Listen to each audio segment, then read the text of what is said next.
Ada kisah yang menarik di Kisah Para Rasul pasal 8. Kalau kita baca dari ayat 1, yaitu diceritakan bagaimana ada aniaya yang terjadi yang dialami oleh gereja mula-mula, ya, oleh murid-murid pada saat itu. Nah, salah seorang murid yang namanya Filipus, dari ayat 5 itu diceritakan dia pergi ke suatu kota di Samaria dan dia beritakan Mesias kepada orang-orang di situ. Nah, lalu ada banyak mujizat yang dia buat dan hasilnya memang luar biasa, ya. Lalu ketika dia sedang dalam perjalanan, ya, ada Tuhan perintahkan Filipus ini untuk pergi berangkat ke sebelah selatan menurut jalan yang dikatakan itu dari Yerusalem ke Gaza, ya. Jalan itu sunyi. Lalu kalau kita baca di ayat 27, Filipus ini berangkat, kemudian ada seorang Ethiopia, seorang sida-sida, pembesar dan kepala perbendaharaan Ratu Negeri Ethiopia. Lalu Filipus menginjili orang ini, ya, dan setelah beberapa lama dia cerita, kemudian akhirnya orang ini dibaptis, ya, dibaptis. Dan di ayat 38 itu diceritakan bagaimana orang Ethiopia ini dia suruh kereta yang dia naikkan itu berhenti, kemudian dia dan Filipus turun ke dalam air, kemudian dibaptis, ya. Filipus membaptis orang Ethiopia ini. Lalu ayat 39, ya. Dan setelah mereka keluar dari air, roh Tuhan tiba-tiba melarikan Filipus dan sida-sida itu tidak melihatnya lagi. Ia meneruskan perjalanannya dengan sukacita. Lalu ayat 40, tetapi ternyata Filipus ada di Asdod. Ia berjalan melalui daerah itu dan memberitakan Injil di sebuah kota sampai ia tiba di Kaisarea. Nah, ini kalau dalam bahasa Indonesia masa kini diceritakan di ayat 39 ini, ketika mereka keluar dari air, roh Allah mengambil Filipus dari situ. Pegawai tinggi dari Ethiopia itu tidak melihat dia lagi. Dengan gembira, pegawai tinggi itu meneruskan perjalanannya. Ini satu pengalaman yang namanya ada yang menyebutnya rapture, ya. Rapture itu artinya ya diangkat tiba-tiba. Cuma kalau yang biasanya kita dengar itu rapture itu diangkat untuk bertemu Tuhan, ya, di angkasa. Tetapi banyak kejadian di Alkitab itu bagaimana diraibkan istilahnya, ya. Diraibkan, dibawa pindah ke tempat lain. Nah, ini gambarannya kira-kira seperti ini, ya, ilustrasinya. Begitu selesai membaptis, tiba-tiba Filipus ini dilarikan, ya, atau diraibkan oleh Roh Allah dan tiba-tiba dia muncul di daerah lain. Mungkin kalau kita ingat ada film kayak Star Trek gitu, ya, film tentang orang tuh bisa pindah dari satu tempat ke tempat lain lewat satu alat, ya. Tiba-tiba dia bisa muncul di tempat lain. Nah, itu banyak kreasi film seperti itu. Tapi kalau kita baca di Alkitab, kejadian ini memang ada. Bahkan di Perjanjian Baru, ya, ini kan cerita Perjanjian Baru, ya. Di Perjanjian Lama itu juga ada. Dan sampai saat ini, ya, kisah-kisah seperti ini, ya, setidaknya sekian tahun yang lalu saya pernah dengar. Ada seorang hamba Tuhan yang pernah nginap di rumah kami, ya, sering sekali nginepnya, seorang wanita, ya, masih muda waktu itu. Dia pulang dari rumah kami, ini ceritanya udah cukup lama, ya, sekian puluh tahun yang lalu. Angkutan dari rumah kami ke terminal Celilitan, ya, waktu itu masih terminal, ya. Itu jarang kalau udah malam. Dan dari Celilitan itu yang masih terminal bis untuk pergi ke tempat di mana hamba Tuhan ini dia tinggal di satu rumah itu cukup jauh, ya, di daerah Romangun kalau nggak salah. Dia mesti nunggu bus yang cukup lama. Nah, dia pulang malam dari rumah kami, lalu dia sampai di Celilitan sudah malam, mungkin sekitar jam 11 malam, dan itu sepi, daerahnya agak rawan. Lalu belakangan dia kesaksian bagaimana beberapa pria datang mungkin untuk melecehkan dia. Nah, dia cuma bisa berbahasa roh, dia tutup mata, dan tiba-tiba ketika dia buka mata, dia sudah ada di rumah di mana dia itu nginap, ya. Jadi dia cerita dia nggak ingat apa-apa. Ya, waktu beberapa pria itu datang mau melecehkan dia, ya para ya, mungkin kayak gangster begitu ya.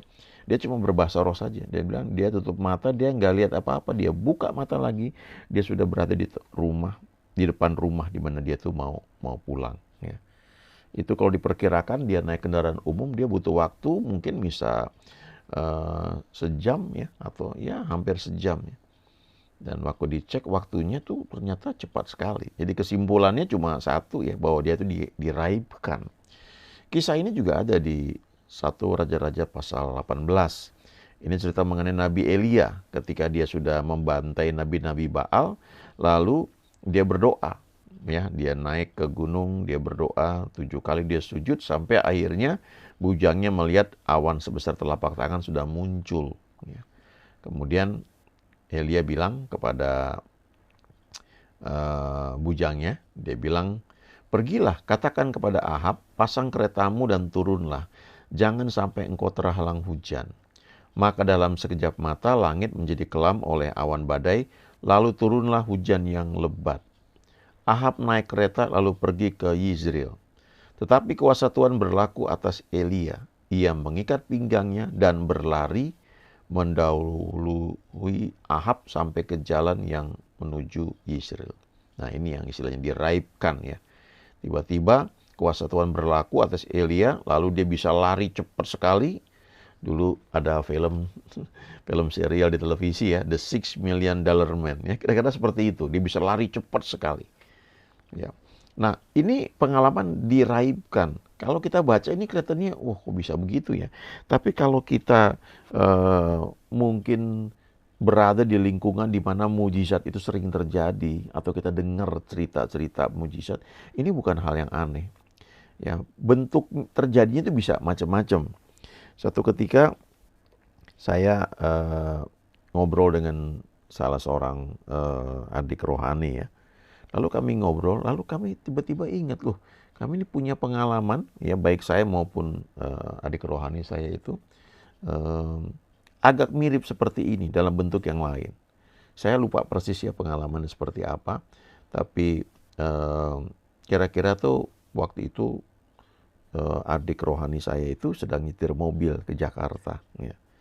Dan dia perkirakan dari Bandung ke Jakarta itu butuh waktu mungkin sekitar pada masa itu ya 4 jaman mungkin ya, 4 jaman dengan kondisi yang ya kalau sekarang kan sudah lewat tol Cipularang bisa ya, lewat tol apa namanya tuh ya dari Bandung ya, Padalenyi dan sebagainya, atau lewat Cikampek ya.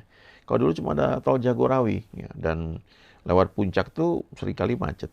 Dan dia cerita waktu dia drive itu ya, dia karena hujan deras ya, dia agak takut, jadi dia sambil berbahasa roh, dia menyanyi dalam roh, dia bilang waktu dia drive, dia sampai di rumah itu kalau nggak salah cuma sekitar 2 jam lebih ya. Padahal dia bilang dia merasa dia nggak terlalu ngebut ya. Ya. Jadi itu mengagetkan ya. Ada yang bilang ya mungkin karena kamu nggak sadar kali ya, tiba-tiba waktu jadi berlalu dengan cepat ya. Ya itu penjelasan yang logis memang seperti itu. Nah saya pribadi pun pernah mengalami mirip seperti itu. Cuma bukan Jakarta Bandung ya. Lupa satu daerah tertentu ya. Tapi karena saya pikir ini mungkin cuma perasaan saya saja ya. Saya nggak nanggapi. Tapi ketika saya baca satu buku, ada hamba Tuhan yang ngalamin seperti itu. Ya. Hamba Tuhan ini suami istri memang banyak pelayanan-pelayanan yang mujizat ya. Orang sakit disembuhkan itu real sekali ya. Dan banyak hal terjadi dalam pelayanan mereka. Nah dalam salah satu bukunya, ya judulnya itu kalau nggak salah Supernatural Horizon ya. Ya, mereka cerita, ya mereka sedang drive ya, dan butuh waktu sebenarnya lama dan hujan, malam, gelap ya. Mereka sambil berbahasa roh. Tiba-tiba tidak lama kemudian mereka sudah sampai di tempat tujuan mereka. Dan kalau mereka hitung tuh rasanya mustahil ya. Mereka bisa menghemat waktu mungkin sekitar 1-2 jam lebih cepat ya. Padahal itu hujan dan itu gelap ya. Tapi kalau kita baca di Kisah Rasul 1 ayat 8, ini janji Tuhan, kamu akan menerima kuasa kalau Roh Kudus turun ke atas kamu, dan kamu akan jadi saksiku di Yerusalem dan seluruh Yudea dan Samaria dan sampai ke ujung bumi. kata kuasa itu power, dunamis. Ya. Kuasa ini menyebabkan bisa terjadi banyak mujizat, hal-hal yang tidak terpikirkan. Dalam Amplified Bible itu terjemahannya, but you shall receive power.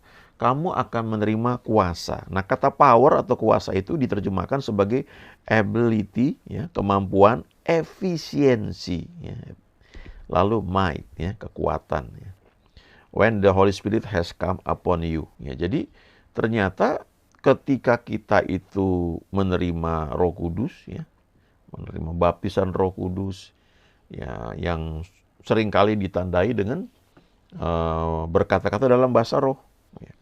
Ini bukan itu saja, ya. Jadi bukan sekedar terus kita bisa berbahasa roh, kita bisa memuji, menyembah Tuhan lebih apa namanya, lebih enak, ya. Doa juga bisa lebih mengalir, ya. Tapi ternyata bukan itu aja, ya. Sebenarnya itu ada power, ada kemampuan, ada efisiensi. Apa efisiensi itu? Efisiensi itu adalah kemampuan untuk melakukan suatu kegiatan, ya, dengan biaya yang lebih hemat. Itu efisiensi. Kalau misalnya saya mau membunuh nyamuk, ya, maka sulit mungkin saya tepuk dengan tangan, ya, karena nyamuk itu banyak mungkin. Ada berapa pilihan, ya. Yang paling efisien itu mungkin ya saya pakai baygon misalnya, semprotan pembunuh serangga, ya. Itu efisien, pencet, ya, tutup ruangannya, lalu semprot dengan baygon, ya, mungkin biarkan beberapa lama, nanti nyamuk-nyamuk itu mati. Cukup efisien. Tapi bisa juga kalau ini saya bom aja pakai dinamit, ya. Ya mati juga, hancur semua rumahnya, tapi kan boros, ya. Jadi itu efisien. Jadi maksudnya ketika Roh Kudus itu ada dalam hidup kita, kita mengizinkan dia berkarya, maka kita menjadi efisien dalam banyak hal, ya. Tidak hanya efektif. Kalau efektif itu kan berdampak, ya, ada hasilnya gitu. Tapi efisien itu bicara tentang penghematan, ya. Kita bisa dari Bogor ke Jakarta bisa naik Transjakarta, bukan Transjakarta, ada bus, ya, bus khusus, ya, cepat, ya, bisa bawa mobil sendiri, ya, bisa juga kita naik KRL, ya. Nah, kecepatan mungkin bisa beda-beda, tapi kalau bicara efisien dari segi biaya, ya naik KRL paling murah, ya, kalau nggak salah cuma berapa ribu. Kalau naik mobil sendiri, ya udah mesti keluar bensin, kemudian bayar tol, ya. Itu bicara soal efisien. Nah, di Alkitab juga ada kisah yang menarik, ya. Ketika Roh Kudus itu bekerja, ini waktu itu konteksnya kalau kita baca dari ayat-ayat sebelumnya, dari Kisah Rasul pasal 5 ini Yakobus, Petrus dan Yohanes, ya. Waktu itu dikatakan mereka ditangkap, ya. Ditangkap.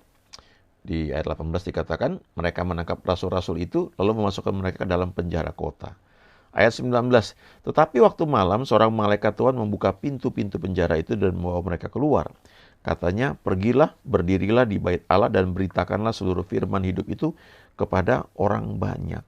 Nah, ini intervensi kerajaan surga gitu, ya, atau alam roh istilahnya, ya. Sehingga kalau kita baca lebih lanjut, ini mereka terus turuti perintah malaikat ini. Ya, waktu malam, malaikat Tuhan buka pintu-pintu penjara itu, membawa mereka keluar. Tapi di alam fisiknya itu, penjara tetap tertutup, gitu. Ya, jadi maksudnya kalau kita baca lebih lanjut, waktu diperiksa, ini rasul-rasul ini udah nggak ada di penjara. Padahal pintu penjara tertutup dengan rapi, penjaga-penjaga itu ada semua. Ini yang namanya salah satu bentuk itu diraibkan, ya. Tiba-tiba mereka bisa dibawa ke tempat lain.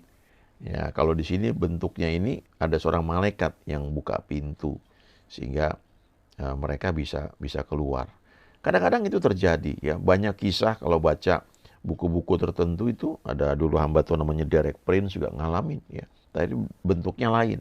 Waktu itu dalam peperangan, ya, bagaimana sulit untuk keluar dari satu daerah, tiba-tiba ada orang nggak bentuk malaikat, seperti orang biasa yang menolong, ya. Dan tiba-tiba bisa keluar dari daerah tersebut, lalu orang yang menolong itu udah hilang, ya nggak ketahuan kemana lagi. Lalu kisah Rasul pasal 12 ini juga ada cerita ya. Waktu itu Petrus ditangkap, kemudian besoknya akan diadili ya. Dan dia lagi tidur, lalu tiba-tiba karena kalau kita baca di ayat sebelumnya, jemaat dengan tekun mendoakannya. Lalu ketika Petrus sedang tidur, malaikat datang, dia dibangunkan, disuruh pakai sepatunya, ya, dikatakan ikutlah aku. Nah, lalu di ayat 9 dikatakan Petrus ini mengikuti malaikat itu keluar dan ia tidak tahu bahwa apa yang dilakukan malaikat itu sungguh-sungguh terjadi. Sangkanya ia melihat suatu penglihatan. Ya. Setelah mereka melalui tempat kawal pertama dan tempat kawal kedua, sampailah mereka ke pintu gerbang besi yang menuju ke kota. Pintu itu terbuka dengan sendirinya bagi mereka. Sesudah tiba di luar, mereka berjalan sampai ke ujung jalan dan tiba-tiba malaikat itu meninggalkan dia. Nah, nanti kalau baca lebih lanjut lagi, waktu diperiksa penjara itu, Petrusnya nggak ada. Walaupun penjara tertutup rapat, ya, ada penjaga yang jaga, ya, mereka berjaga di situ. Rantai rantai yang mengikat kaki Petrus itu juga masih ada, tapi Petrusnya nggak ada. Dan ternyata dia sedang pelayanan di tempat lain. Ya, ini yang terjadi ya. Seringkali intervensi dari kerajaan surga ini atau alam roh itu ke dalam dunia fisik, dunia nyata tuh bisa seperti ini ya terjadi. Saya punya teman, dia punya anak kuliah di Belanda ya. Nah, waktu dia mau berangkat ke Belanda, dia berangkat sendiri ya. Lalu ketika di pesawat kenalan dengan seseorang ya, ngobrol. Lalu orang ini bilang, kamu mau kemana? Saya mau ke kampus ini gitu. Oh ya, saya tahu daerah tempat tinggalnya itu ya. Terus ternyata dia tibanya tuh hari Sabtu ya. Nah, dia merencanakan dia akan nginep di asrama karena memang diterima ya untuk tinggal di asrama. Tapi orang yang di pesawat ini bilang, tapi kamu tiba hari Sabtu, itu kantor kampus itu tutup ya. Kamu mau tinggal di mana gitu. Terus akhirnya begitu sampai di Belanda ditemani untuk cek di kampus tersebut dan memang tutup. Akhirnya orang ini bilang, udah kamu tinggal di sini aja. Dia ada semacam asrama untuk para pelaut ya, kayak losmen atau apalah gitu. Pokoknya tempat penginapan untuk para pelaut. Lalu ditolong, dia nginap di situ karena ternyata orang yang menolong dia ini dia pelaut juga gitu ya. Jadi dia punya akses untuk ke situ. Jadi ini anak teman bisa nginep ya. Sampai nanti hari Seninnya baru dia pergi ke kantor kampus untuk mendaftar di asrama. Ya. Lalu udah ya, dia nginep di situ, ini orang yang nganter dia pergi gitu. Nah, begitu udah beres semua ya, dia sudah masuk di asrama, dia kembali lagi ke tempat dia nginep itu ya. Dia tanya dia mau ketemu dengan orang yang nolong dia. Ternyata orang itu nggak ada, tidak dikenal. Dan ketika dia tunjukkan namanya, ciri-cirinya, nggak ada yang tahu. Jadi kesimpulannya cuma satu, bahwa itu malaikat Tuhan yang muncul menolong dia. Ya. Cerita kayak gini banyak sekali. Ya, kadang-kadang kita nggak sadar. Ya. Ada orang yang muncul dalam bentuk bapak-bapak atau ibu-ibu. Ya. Tapi sebenarnya itu malaikat Tuhan yang membuat satu pertolongan ketika kita menghadapi jalan buntu. Nah, karena itu dalam bentuk manusia biasa, jadi kita nggak sadar. Tetapi memang juga dikatakan di Alkitab, kadang-kadang kalau kita menjamu seseorang, kita nggak tahu bahwa itu malaikat Tuhan. Bisa aja seperti itu. Kan bagi Allah tidak ada yang mustahil.